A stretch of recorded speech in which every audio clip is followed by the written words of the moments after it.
আমার অন্ধ হাফেজরা আপনার ওয়াজ দেখে দেখে ভক্ত হয়ে গেছে। সহ্য না করে পারা যায়, ও অন্ধরা আমার ওয়াজ দেখে ভক্ত হয়ে গেছে। বলছে আপনার অনুষ্ঠান দেখে দেখে ভক্ত হয়ে গেছে। আমি চিন্তা করলাম এরা কেমন আছেন সবাই? আলহামদুলিল্লাহ। ঈদের গোশত তো এখনো ফুরাই নাই, ফুরাইছে? যেহেতু ফুরাই নাই সেহেতু আমরা একটু আওয়াজ জোরে দেওয়ার চেষ্টা করবো। আজ কয়দিনে মানে হঠাৎ করে ঈদ শেষ করে প্রোগ্রাম একেবারে ঈদের দিন থেকেই শুরু, তো যার জন্যে কণ্ঠ কিছুটা হলেও বসে গিয়েছে, যেটা হয়তো বা আপনারা সাথে থাকলে খুব তাড়াতাড়ি ঠিক হয়ে যাবে ইনশাআল্লাহ। আছেন তো ইনশাআল্লাহ? ইন্নাল হামদালিল্লাহি নাহমাদুহু ওয়া নাস্তাঈনুহু ওয়া নাস্তাগফিরুহু ওয়া নু'মিনু বিহি ওয়া নাতাওয়াক্কালু আলাইহি ওয়া নাউযু বিল্লাহি মিন শুরুরি আনফুসিনা ওয়া মিন সাইয়্যাতি আ'মালিনা من يهده الله فلا مضل له ومن يضلله فلا هادي له ونشهد أن لا إله إلا الله ونشهد أن سيدنا محمدا عبده ورسوله الذي أرسله بالحق بشيرا ونذيرا وداعيا إلى الله بإذنه وسراجا منيرا فقد قال الله تعالى في كلامه المجيد والفرقانه الحميد সবাই পড়েন আউযু বিল্লাহি মিনাশ শাইতানির রাজিম বিসমিল্লাহির রাহমানির রাহিম কাইফা তাকফুরুনা বিল্লাহি وكنتم أمواتا فأحياكم ثم يميتكم ثم يحييكم ثم إليه ترجعون وقال الله تعالى في شان حبيبي إن الله وملائكته يصلون على النبي يا أيها الذين آمنوا صلوا عليه وسلموا تسليما اللهم صل على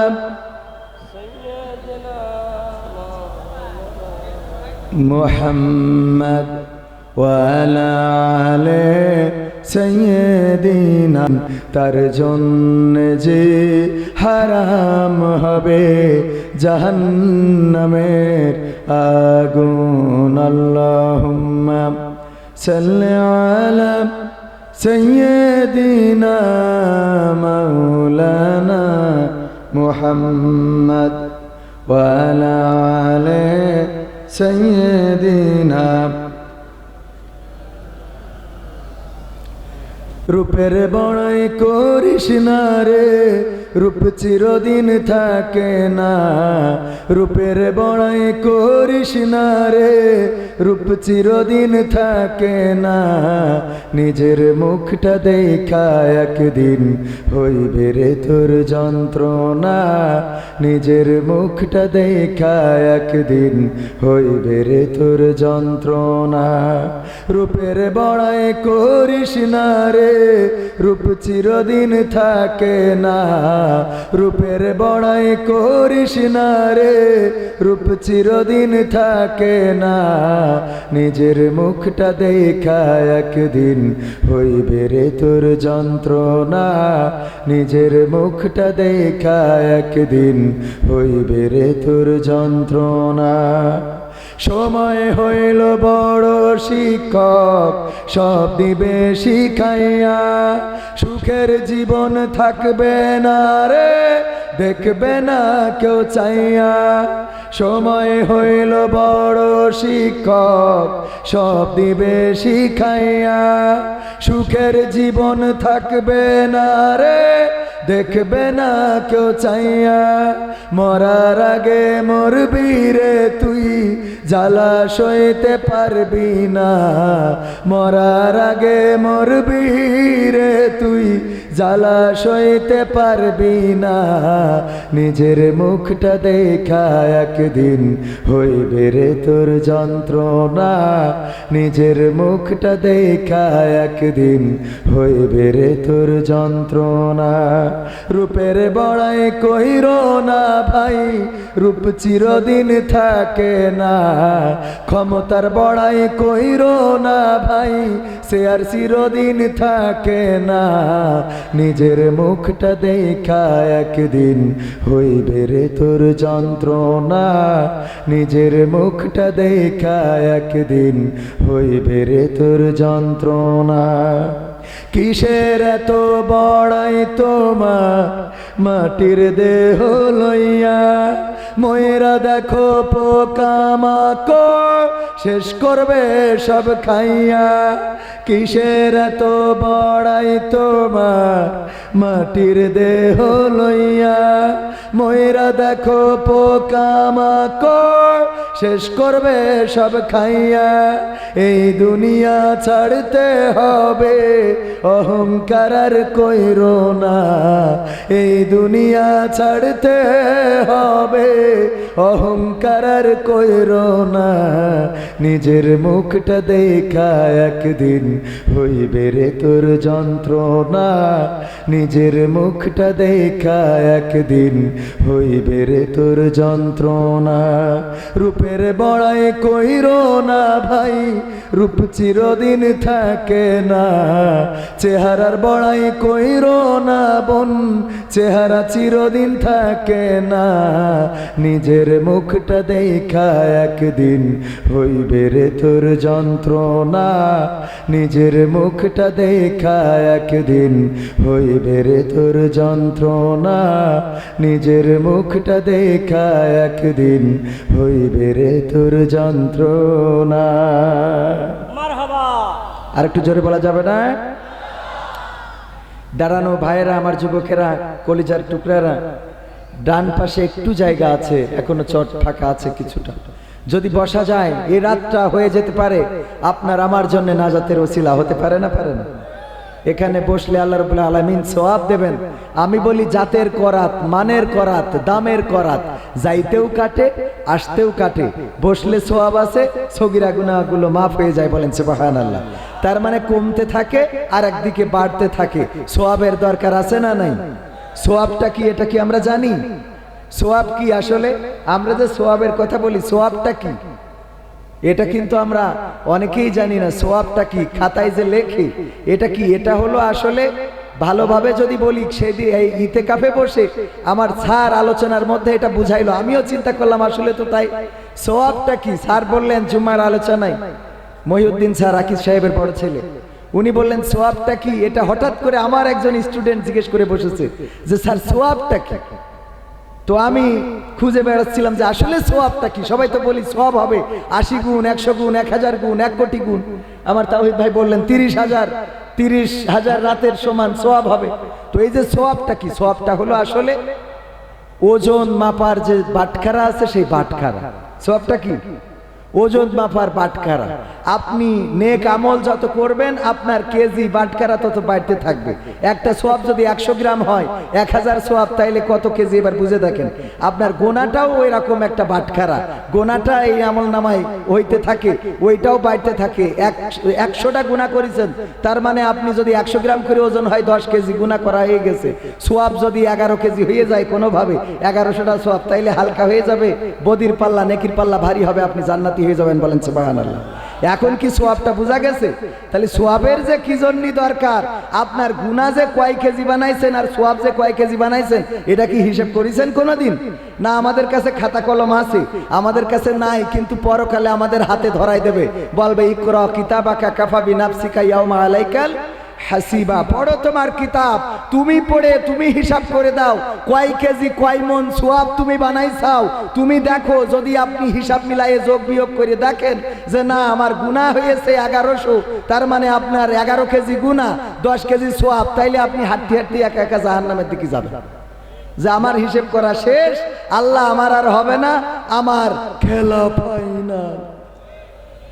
ঠিক না বে ঠিক? সুতরাং আমি তাইলে আগাইতে থাকি। এই জন্য সোয়াবের দরকার আছে নাকি? আছে কি না? গোনা চাইলেও করি না চাইলেও করি, কিন্তু সোয়াব করার জন্য আমাদের কিছু নিয়ত করা লাগে। আল্লাহ রাসূল সাল্লাল্লাহু আলাইহি সাল্লাম বলেছেন ইন্নামাল আমালু বিন্নিয়াত, প্রতিটা কর্ম নিয়তের উপরে নির্ভর করে, প্রতিটা নেক আমল নিয়তের উপরে নির্ভর করে। আমরা নিয়ত করে ভালো কাজ করা লাগে, কিন্তু খারাপ কাজের জন্য কোনো নিয়ত লাগে? চায়ের দোকানে যেয়ে বসলেন, চা খাইবেন, একটা কাপ চায়ের অর্ডার দিলেন, আপনি ওই চাটা সাথে সাথে দিয়ে গেল না, বানাইতে গ্লাসটা ধুইতে গরম পানি দিয়ে ধুবে, তারপরে ঠান্ডা পানি দিয়ে ধোবে, তারপরে যে ওই গ্লাসে চা বানাবে প্রথমে চিনি দেবে, তারপরে যে পাতি দেবে, তারপরে গুলাবে, তারপরে দিবে। এই গরম চাটা খাইতে আরো 5 মিনিট লাগে না? লাগে না? এর মধ্যে আপনি ওই যে তাকে নাকে ধিনতা চলতেছে, একবারও তাকান নাই, এমন আল্লাহর ওলি আছেন নাকি? আছেন? তার মানে চোখ সানগ্লাস লাগাইলেও তাকাইছেন, না লাগাইলেও তাকাইছেন। আমার তাওহীদ ভাই তাকাই না, আব্দুল্লাহ সিদ্দিকী ভাই তাকাই না, কবির বিন সামাদ ভাই তাকাই না, তাকাই না, তাই তো? ওরে না, আমরা বেশি তাকাই, পাকা মুখ তাকাই। আমরা না তাকালি বলি কি করে? আমাদের চোখের সামনেও পড়ে, চাইলেও পড়ে, না চাইলেও পড়ে।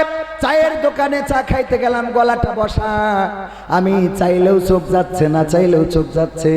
আর এই চাওয়া না চাওয়ার মধ্য দিয়ে আল্লাহ রাব্বুল আলামিনের ফেরেশতারা যদি লেখে হুজুর তুমি কেন টেলিভিশনের দিকে বারবার তাকাও, একবার নয়, দুইবার নয়, 3 বার কুরাজ করি চাও, এইবার লেখা শুরু করে দিলে, তার মানে না চাইতেও গুনাহ আছে না নাই? এইবার যে সুন্দরী মেয়েরা মোটর সাইকেলের পিছনে করে গিয়ার দিয়ে বেড়ালো, ওই যে ট্রাকের উপরে উঠে তাকে নাকে ধিনতা ডান্স শুরু করে দিল ডিজে বাজায়া, ওই দিকে তাকাই নাই, এমন মুরব্বী আছে নাকি? না, মুরব্বীরাও নাই। চোখ দিয়ে চোখ আছে, যেহেতু মামা বাড়িতে গেলাম, মামা বাড়িতে যেয়ে দেখি স্বাস্থ্য মামা তো দূরের দূর সম্পর্কের মামাতো বোনেরা, আপন মামাতো বোনেদের বিয়ে দিয়া শেষ, দূর সম্পর্কের মামাতো বোনেরা এসেছে, পরিচয় করাই দেয়, এইটা তোমার অমুক মামার মেয়ে, ওইটা তোমার অমুক মামার মেয়ে। চাইলেও আমি যেহেতু দেশের মানুষ, আত্মীয় মানুষ, তাকানো পড়ে না, পড়ে না। আবার না তাকাইলে কবে এত বড় পরহেজগার? ও মা তাকাই দেখি কাপড় চুপুরির যে হাল, উড়নাটা খুলে দিয়ে সিটকি জাল বানায় মাছ ধরতে হবে। কথা কয় না? আহারে, এইগুলো তাকাইলেও চোখ, আপনি তাকাইলেও মানে ওই যে ইচ্ছা করলেও তাকানো হয়, ইচ্ছা না করলেও, কথা কয় না, ইচ্ছা না করলেও হয়। আপনি যদি বলেন না হয় না, আমি বিশ্বাস করি না, আপনি তাহলে বাংলাদেশের বাইরে থাকতে হবে, চাঁদের দেশে যেতে হবে, মঙ্গল গ্রহে যাইতে হবে, যেখানে কোনো নারী নাই। আপনি চাইলেও আপনার চোখের সামনে পড়ে, না চাইলেও পড়ে, তার মানে গুনাহ আমরা ইচ্ছায় অনিচ্ছায় করতেছি। এই জন্য হুজুরেরা যখন দোয়া করে, আমার উস্তাদ যখন হাত তোলে, তখন বলে আল্লাহ জেনে গুনাহ করেছি, না জেনে গুনাহ করেছি, বলে না? বলে না? তার মানে জেনে করলাম, আমার কিছু আছে না জেনে করলাম, আল্লাহ বুঝে করেছি, না বুঝে করেছি, ইচ্ছায় করেছি, অনিচ্ছায় করেছি, বলি না? বলি না? তার মানে অনিচ্ছায়ও কিছু গুনাহ হয়েছে। ওগো আমার ভাইরা, এবার একটু ইচ্ছা করেন, আজকের এই মাহফিলটা এত সুন্দর একটা পরিবেশ কোরআনের জন্য পরিবেশ করে দিয়েছেন একজন প্রতিবন্ধী মানুষ, লড়াই করেছেন, সংগ্রাম করেছেন, চেষ্টা করেছেন, হয়তোবা কিছু ত্রুটি বিচ্যুতি সামাজিক ভাবে থেকে গেছে, যেটা আগামীতে সংশোধন করার জন্য নসিহা করে যাব। ওগো আমার ভাইরা, একজন প্রতিবন্ধী মানুষ হয়ে যদি এমন একটা সুন্দর আয়োজন করে দিতে পারে, আমার আপনার হাত পা থাকা অবস্থায় যদি এই আয়োজনটাই না বসতে পারি, তাইলে প্রতিবন্ধী আমি না উনি? কথা কয় না? কথা কয় না? প্রতিবন্ধীকে খুলনায় গেলাম, যাওয়ার আগে ফোন করে বলল হুজুর খুলনার খলসি নামক একটা জায়গায়, সরি কাশীপুর নামক একটা জায়গায় একটা মাদ্রাসা রয়েছে, অন্ধ হাফেজদের মাদ্রাসা, অন্ধ হাফেজিয়া মাদ্রাসা। যারা অন্ধ সেখানে পড়ে, উস্তাদও অন্ধ, হুজুরও অন্ধ, শিক্ষক অন্ধ, ছাত্র অন্ধ, বাবুর্চি অন্ধ, সব অন্ধ, খালি সভাপতিটা চোখ আছে। তা না হলে এরা হারাই গেলে এবার খুঁজবে কিনা? সভাপতির চোখ আছে এবং আওয়ামী লীগের নেতা তা না হলে আবার বিএনপি নেতা হলে আবার অ্যারেস্ট হয়ে গেলে আবার কি জানবে কিনা।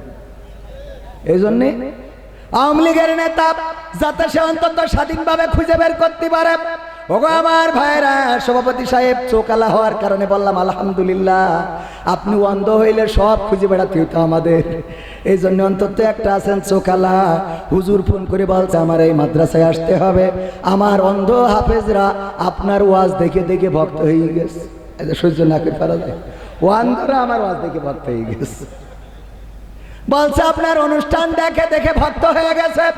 আমি চিন্তা করলাম এরা আবার কিরামন্দ যে আমার ওয়াজ দেখে, আমার আলোচনা দেখে, কন্টেন্ট গুলো দেখে দেখে ভক্ত হয়েছে।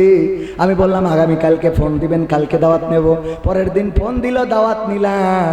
তারপরে মনে করলাম হয়তো বা উনি একটা সিম্প্যাথি নেওয়ার জন্যে, একটু অনুগ্রহ করার জন্যে, আমাদের থেকে একটু দয়া নেওয়ার জন্যে হয়তো বা বলেছে এমন কথা যে দেখি না আসলেই সত্যি ওই মাদ্রাসায় যারা পড়ে অন্ধ, উস্তাদ অন্ধ, অন্য অন্য দায়িত্বে যারা তারাও অন্ধ।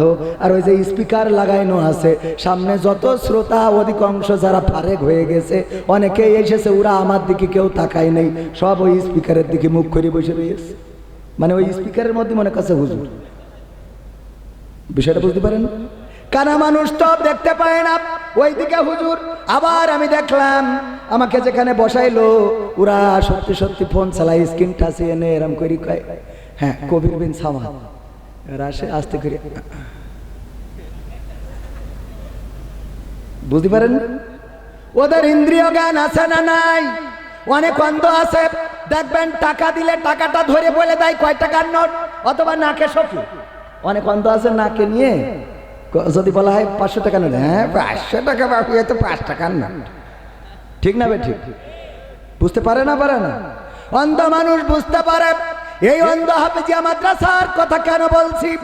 ওখানে যাওয়ার পরে 3 জন নাকি 5 জন মনে নাই, ভিডিও আছে ইউটিউবে, আপনারা দেখে নিতে পারেন। কোরআনের হাফেজ হয়েছে অন্ধ মানুষ, ওদেরকে পাগড়ি পরানোর দায়িত্বটা আমার মতো হতভাগার কাছে পড়ে গেল। আমি বড্ড বিপদে পড়ে গেলাম। আহারে, এই অন্ধ মানুষগুলো চোখ নাই, তারপরেও পবিত্র এই কোরআনটা 30টা পারা কোরআন এ মাথা ও মাথা মুখস্থ করেছে। আর আমি চোখালা হয়ে 30টা সূরাও আমার মুখস্থ নাই। আমার 30টা সূরাও মুখস্থ নাই। আমি বললাম অন্ধ তো ওরা না, অন্ধ আমি। অন্ধ আমি, চোখ থাকার পরেও কোরআনটা মুখস্থ করতে পারি নাই। আর ওরা অন্ধ মানুষ, এই কোরআনের আগামাথা মুখস্থ করেছে, গোটা কোরআনটা সিনহার মধ্যে ধারণ করেছে। ওগো আমার ভাইয়েরা, আসলে অন্ধ ওরা নাকি অন্ধ আমরা? কারা? একবার এক অন্ধ রাতের অন্ধকারে হেরিকেনের আলো নিয়ে যাচ্ছে, হেরিকেনের আলো নিয়ে অন্ধ মানুষ, কানা মানুষ যাচ্ছে। আচ্ছা বলেন, এইটা কি সহ্য করা যায়? মানুষ বলতেছে চেয়ারম্যানের সাথে দেখা, জনাব মঞ্জুর সাহেবের সাথে দেখা, জনাব এস এম মঞ্জুর সাহেবের সাথে দেখা। উনি বলতেছে এ কানা, তোর তো আমি তিরান দিয়ে বেড়াই, মোটে তো দিন চলে না, আবার হেরিকেনের আলো ধরায় এই অন্ধকার রাত্রি কনে যাস? তুই তো চোখই দেখিস নে, তোর হাতে আবার হেরিকেনের আলো কেন? হেরিকেন বোঝেন তো? হারিকেন। আগে হারিকেন মার্কা ছিল না, ছিল না? আমরা সবাই নৌকার লোক। আগে হারিকেন মার্কা ছিল। ভাইয়েরা আমার, এই হারিকেন নিয়ে যখন যাচ্ছে বলতেছে ওরে কানা, তুই হেরিকেন নিয়ে রাস্তায় বেরোইছিস, খামাখা কিরাসিন পুড়াচ্ছিস কেন? তুই তো চোখই দেখিস না, তোর হাতে হেরিকেন থাকলেও কি না থাকলেও কি? কানা বলছে চেয়ারম্যান, আমি হারিকেনের আলোটা আমার জন্য নেই নাই, আমি আলোটা নিয়েছি আপনার দেখার জন্য। কয় আমার দেখার জন্য মানে বুঝলাম না। কয় আমি এই হারিকেনের আলোটা ধরে নিয়ে যাচ্ছি যাতে আপনার চোখ আছে, এরপরেও যেন আমার গুতো মেরে খানার মধ্যে না ফেলে। বুঝা গেছ তো? তার মানে চোখালার আলোর দরকার, কানারও আলোর দরকার। কানা তো তাও অন্ধকারে হাত রায়ে চলতে পারে, আর চোখালা যদি ওই কানার মেরে খানার মধ্যে দেয় তাহলে হাত পা এমনি তো চোখে দেখেন, আরো পা ভাঙলি তারও বেকায়দা হয়ে দাঁড়াবে। ঠিক না বেঠে? এই জন্য অন্ধ উড়া না, অন্ধ কারা? অন্ধ আমরা, পঙ্গু ওরা না, পঙ্গু আমরা, প্রতিবন্ধী ওরা না, প্রতিবন্ধী আমরা। আমরা কোরআনটা জানলাম না, কোরআনটা বুঝলাম না, কোরআনটা মানলাম না, কোরআনটা শিখলাম না, কোরআনটা ধরলাম না। একজন প্রতিবন্ধী হয়ে কোরআনের পক্ষে কাজ করে, আর আমি সুস্থ মানুষ হয়ে কোরআনের বিরোধিতা করি। জোরে জোরে বলেন সুবহানাল্লাহ। হ্যাঁ, সুবহানাল্লাহ বলেছেন কেউ? একটু বুঝে শুনে বলবেন, ওয়াজ খালি শুনলেই হবে না। মাঝে মাঝে আমার এক উস্তাদ বললেন, আমি একটু ওয়াজের মধ্যে পরীক্ষা করব, পরীক্ষা নেব, আমি দেখতে চাই আপনারা সারা জীবন ওয়াজ শুনলেন, কেমন ওয়াজে আসর করেছে, কেমন কাজ হয়েছে। উনি পরীক্ষা নিলেন এবং পরীক্ষার পরে আমাদের কাছে যখন রেজাল্ট জানতে চাইলেন, সেই পরীক্ষায় আমিও ফেল করলাম। আর সেই উস্তাদের নাম হলো অ্যাডভোকেট গাজী এনামুল হক। নাম শুনেছেন কি না? নাম শুনেছেন? অ্যাডভোকেট গাজী এনামুল হক। উনি কয়েকদিন আগে এক অনুষ্ঠানে বললেন, যেই ব্যক্তি পবিত্র কোরআনটা এ মাথা ও মাথা সূরা ফাতিহা থেকে শুরু করে সূরা নাস পর্যন্ত অর্থ সহ পড়ে নাই, সেই ব্যক্তির ওয়াজ করা উচিত না। এইটা শোনার পরে এখন আমি অর্থ সহ পড়া শুরু করেছি, যে অন্তত এ মাথা ও মাথা আগে শেষ করা লাগবে। কথাটা খারাপ বলেন না?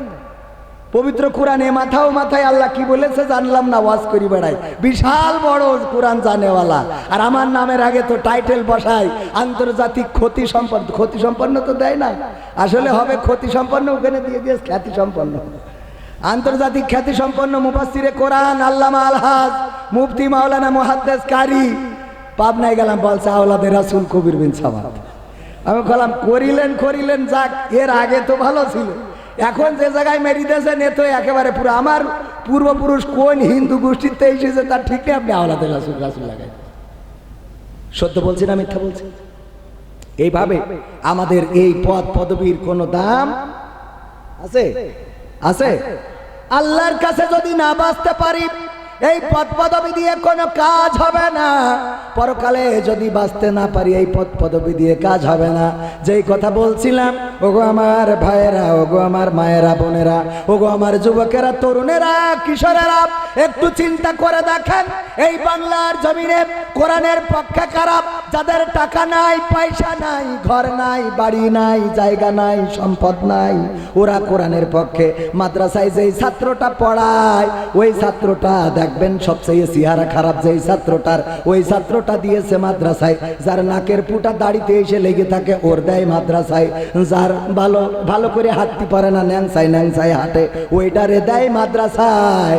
আর বুড়ো কালে কাজে লাগে, এইটাই বলেন ঠিক না বেঠি?